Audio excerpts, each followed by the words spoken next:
Okay, Jason Cage has a question. My question is about dynamic pricing on a build. My fear is always quoting less than it will take to complete something, and I'll end up breaking even or worse. With so many variables in a unique project, does it ever make sense, or is it common, to tell the client that this is my best estimate on the price now, but as we get into the weeds with the build, the final price could increase? If so, how would you approach that conversation and protect yourself along the way? This is called a cost-plus model. It has a term of art, and it is an industry standard.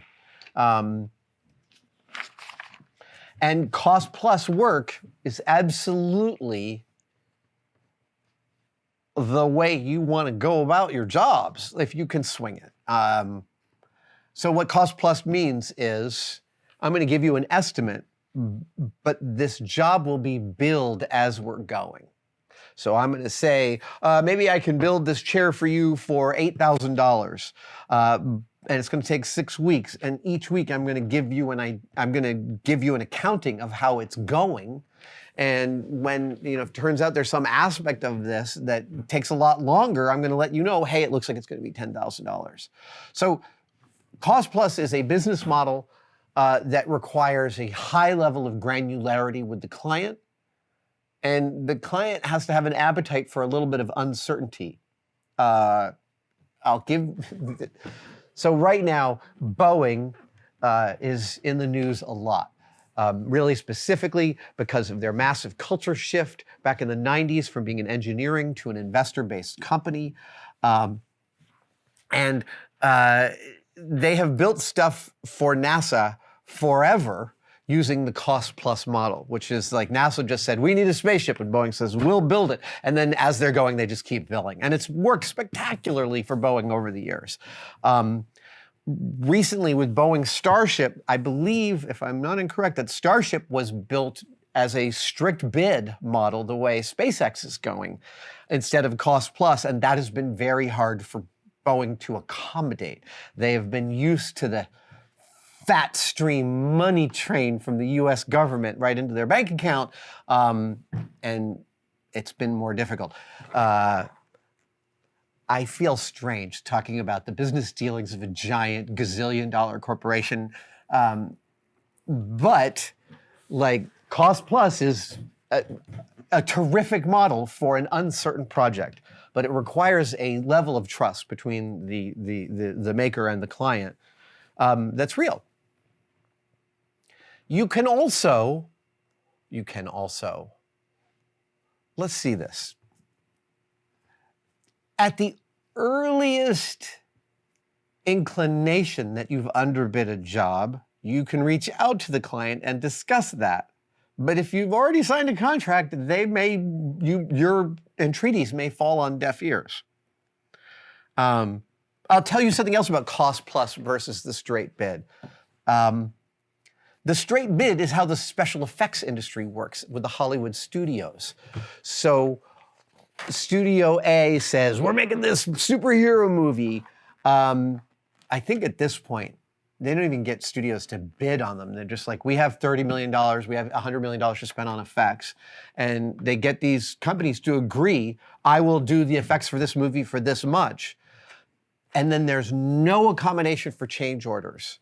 And what I've understood and heard about in the industry is when you're working with a terrific director who really knows exactly what they want, that is not so bad, but you might be working with a new director or one who just wants to see idea after idea after idea until they see something they like, in which case none of that iteration is something you're getting paid for. When you bid a job, you bid on like a couple of back and forths with the client and then you start to execute. But, with these models, you could get some idiot director who spends a year before they decide on anything and then give you only 3 weeks to build it all. There's a reason. Was it PDI that won the Oscar for Pi and then went bankrupt like 3 weeks later?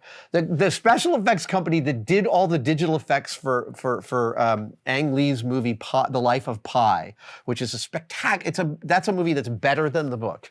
The company that did all those amazing effects went bankrupt only weeks after winning the Academy Award for special effects. Rhythm and Hughes.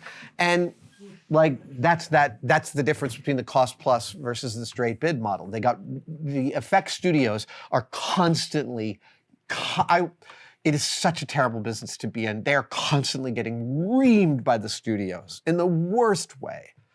I'm sure there are some old effects people just like nodding at this right now. I once heard about a guy who had a small making business, fabricator, and he had this technique of saying to the client, he'd get into the meeting, he'd be like, okay, the job you've asked me to bid on, it's a $8,000 job. And then they'd watch the client. If the client was like, they'd be like, now that, they'd see like happiness from that bid. They'd be like, no, that doesn't include delivery and it doesn't include the design. And they would keep on sort of slowly adding things until their face fell and then they'd stop there. And it was like this beautiful way in which they could sort of ride somebody else's discomfort to figure out what the market will bear. That's actually the other question that's the other aspect of this that I'd like to get to. 'Cause I can't do that. I personally don't have the constitution to sit there and do that high wire act that I have just described. But what the market will bear is a really important aspect to bidding. And it's not something you can always know, but you should have some familiarity while bidding, because you could be bidding on making something that the industry standard cost is, like, let's say this. If you want to punch hair into a head in Hollywood, it has a standard cost. I can't remember what it is. I think it's like $2,000. It might be less than that. But it's like every effects studio knows how much time and energy it takes someone to punch a silicone head with hair. And it has a pretty straightforward cost. And so if someone comes to you and says, can you punch hair in this head for $400? Your answer should be absolutely not. That is a cost in the industry. Conversely, the guy who made one of the vendors that made some stuff for us for Mythbusters charged us twice what the industry standard was for punching hair. Yeah. I wasn't across that bid. I didn't see that one happening. But it's always good to know what the market will bear. And, you know, sometimes you're having to educate your own client on what the market will bear. And it's not a great place to be. It's not a good position to be in.